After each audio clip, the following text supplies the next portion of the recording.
MCD का चुनाव भी केजरीवाल को जिता। तो वहां की जनता के ये विचार थे।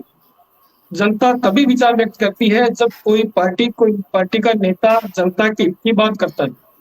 मैं देख रहा था कि एमसीडी चुनाव के अंदर भारतीय जनता पार्टी के कोई 300-400 एमएलए एमपी गली गली घूम रहे थे।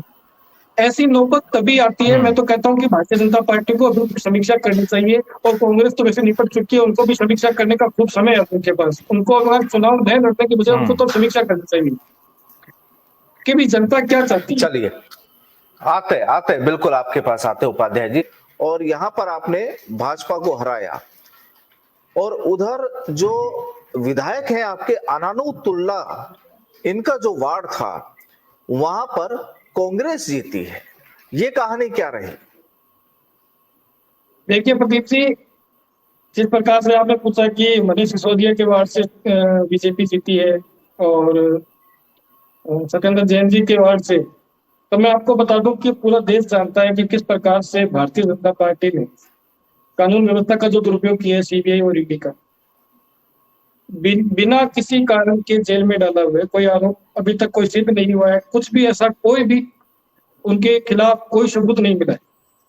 बार बार जाकर उन्होंने मनीष सिसोदिया जी की घर के गद्दे तक फाड़ दिए, और लास्ट तक ये हुआ कि उनको चद्दर बिछा के जमीन पे ही सोना पड़ रहा है। वो कहते हैं कि गद्दे लाएंगे और ये बीजेपी वाले फिर फड़वा देंगे। तो ऐसी स्थितियां ला दी।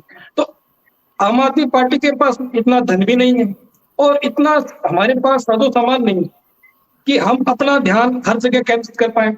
और भारतीय जनता पार्टी ने तो बहुत चालाकी से लेकिन उपाध्याय जी ये जो जवाब आपका है, ये जो बात है, ये केवल इन्हीं वार्ड के लिए सीमित थोड़ी होती। फिर तो पूरे दिल्ली के वार्डों में होती। फिर आपको बहुमत कैसे मिलता है, इतनी सीटें कैसे जीतते हैं? बिल्कुल मैं आपकी बात का जवाब दे रहा हूँ प्रदीप जी, कि जिस प्रकार से आम आदमी पार्टी के अंदर देखिए, हमारे पास इतने बड़े चेहरे नहीं है, हमारे पास इतने स्टार नहीं है, लेकिन हमारे पास जो कार्यकर्ता है वो गरीब मजदूर लोग कार्यकर्ता है। वो अपने हम भी गए थे, दिल्ली गए थे, हमने भी देखा, हम अपने पैसे से, हमने अपने खर्चे से गए हैं। तो हमारे पास इतना पैसा नहीं है। आज मनीष सिसोदिया के क्षेत्र के अंदर अगर वो अपने क्षेत्र में ध्यान देंगे तो अन्य क्षेत्र बस रह जाते हैं। एक तरफ से वो सीबीआई ईडी का भी सामना कर रहे हैं, एक तरफ से वो बीजेपी का भी सामना कर रहे हैं, कांग्रेस का भी सामना कर रहे हैं, और हम चुनाव भी लड़ रहे हैं। और जिस प्रकार से भारतीय जनता पार्टी ने एक मायाजाल बनाया था गुजरात चुनाव जीतने के लिए। गुजरात चुनाव जीतना उनके लिए बहुत जरूरी था, क्योंकि अगर गुजरात चुनाव किसी भी प्रकार से भारतीय जनता पार्टी यानी मोदी जी खो देते हैं, तो मैं लिख कर देता हूं आपको, 2024 में माननीय मोदी जी प्रधानमंत्री का चेहरा नहीं होंगे। मैं इस डिबेट के माध्यम से कर रहा हूँ, लाखों लोग सुन रहे हैं इस डिबेट को, कि अगर भारतीय जनता पार्टी, नरेंद्र भाई मोदी, गुजरात चुनाव उनके हाथ से चला जाता है, तो 2024 के पीएम से नरेंद्र मोदी नहीं होंगे। ये बिल्कुल ऑथेंटिक बात है। और वहां पर उन्होंने जो माहौल क्रिएट किया था, और यहाँ जो दिल्ली के अंदर जो माहौल क्रिएट किया, सामने लोगों को दिख रहा है। ये तो मैं कहता हूँ कि दिल्ली की जनता का बहुत बहुत आभार और भला हो कि लोगों ने इस मायाजाल को समझा और केजरीवाल जी के हाथ मजबूत किए, इतना बहुमत दिया है, और लगातार हमें बहुमत दे रही है ये दिल्ली की जनता। ये एक छोटी बात नहीं है, क्योंकि माननीय अरविंद केजरीवाल जी बाबा साहब अम्बेडकर के बनाए हुए संविधान के अंतर्गत कार्य कर रहे हैं। उनका मूल उद्देश्य बता रहे हैं कि बाबा साहब अम्बेडकर क्या कहते थे कि एक आदमी जो धरती पे पैदा होता है, जो वोट देता है, वो सरकार बनाता है।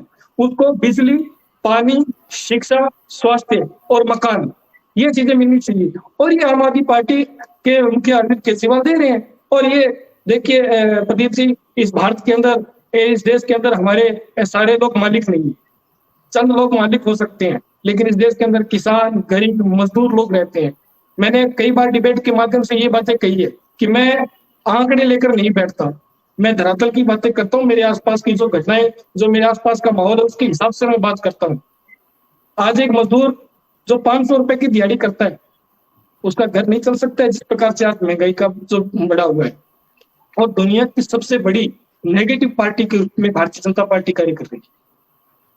मैं पहले भी मैंने कहा था कि जो मजदूरों पे जो शोषण होता है महंगाई का, अभी मैंने देखा कि जिस प्रकार से वो रेपो रेट बढ़ाया गया है ब्याज दर के अंदर, तो ये आप मान सकते हो कि महंगाई कम करने के लिए लगातार टैक्स पे टैक्स बढ़ाई जा रही है भारतीय जनता पार्टी। तो ये जनता ही तो है वोट देने वाली। ये जनता ही तो है यहाँ का शासन चलाने वाली, तो ये जनता ही तो परिणाम देती है और ये भारतीय जनता पार्टी को स्वीकार करना होगा। ये वही भारतीय जनता पार्टी है जो 2014 के अंदर मोदी जी के सैकड़ों भाषण मिल जाएंगे। यानी उपाध्याय जी, तो महंगाई के खिलाफ बोलते आप थे। ये कह रहे हैं कि जी उपाध्याय जी, आप ये कह रहे हैं कि मनीष सिसोदिया और सत्येंद्र जैन अपने इलाकों में काम नहीं कर पाए, डर की वजह से वो अपनी चीजें नहीं कर पाए और इसीलिए वहां पर आप लोग पीछे रहे और बीजेपी आगे निकल गई। आप ये कह रहे हैं कि यहाँ पर बीजेपी ने जो मायाजाल जो फेंका उसकी वजह से जो भी उन्हें कुछ मिला उसकी वजह से मिला। तो देखिए प्रदीप जी, मैं ये नहीं कह रहा कि डर का माहौल था, डर नहीं है। आम आदमी पार्टी को किसी कार्यकर्ता में डर नहीं है, वो डट कर बीजेपी का सामना कर रहे हैं, डट कर बीजेपी का सामना कर रहे हैं। बताया ना कि किस प्रकार से परेशान एक आदमी को, देखिए मैं कह रहा हूँ कि एक आदमी को आप 50 काम दोगे, आप वो घर से भी लड़ रहा है, परिवार से भी लड़ रहा है, वो मोहल्ले से भी लड़ रहा है, वो कैसे काम करेगा? आज वो ईडी सीबीआई का भी सामना कर रहे हैं, वो भारतीय जनता पार्टी के कुशासन का भी सामना कर रहे हैं।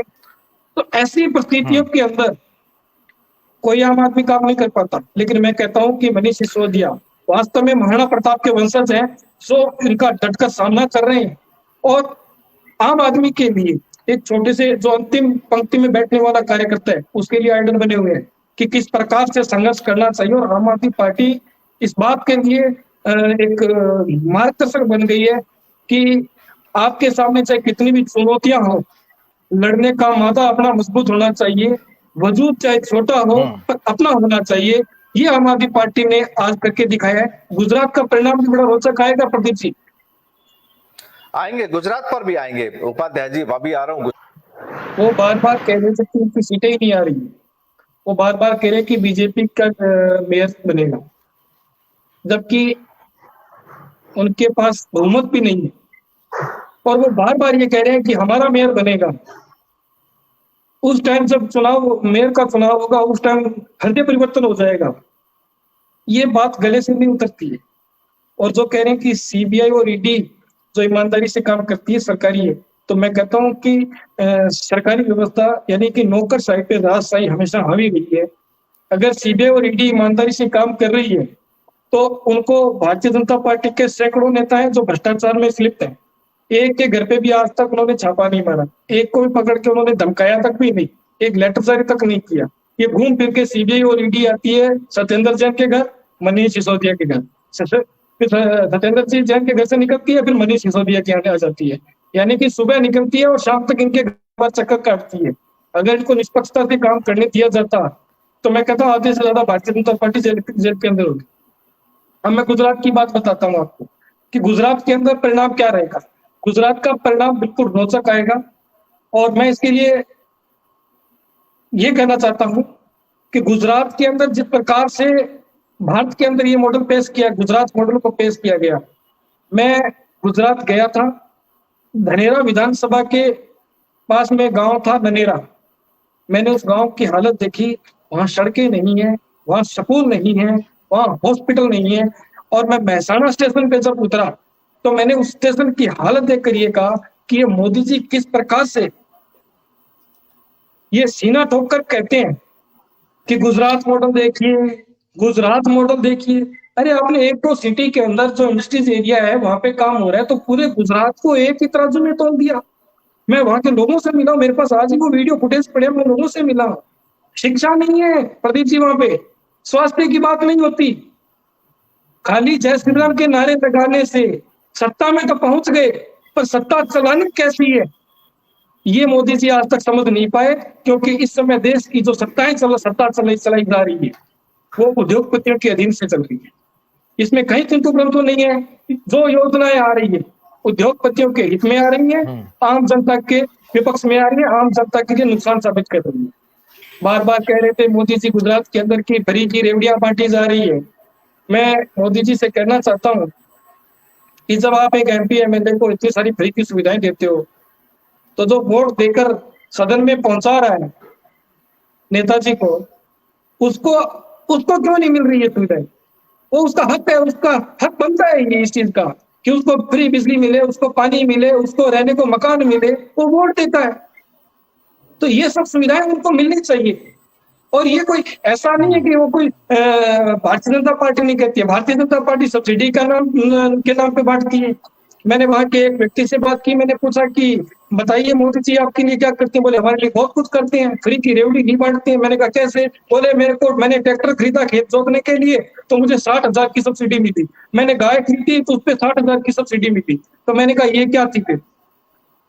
मतलब गुमराह करने से देश आगे नहीं बढ़ सकता। तो जिस प्रकार से 2017 के अंदर वार्डों की संख्या भी दिल्ली के एमसीडी के अंदर 272 थी, फिर परिश्रम किया गया काट छाट के, जिस प्रकार से इन्होंने अपनी मोनोपोली चलाई, भारतीय जनता पार्टी की सरकार थी वहां पे एमसीडी के अंदर, केंद्र में इनकी सरकार है। किस प्रकार से तोड़ मरोड़ किया है वहां पे वार्डों को, लेकिन जनता ने परिणाम दिया है। तो जनता गुजरात में भी तरफ है और महंगाई सबसे बड़ा मुद्दा है। ठीक है।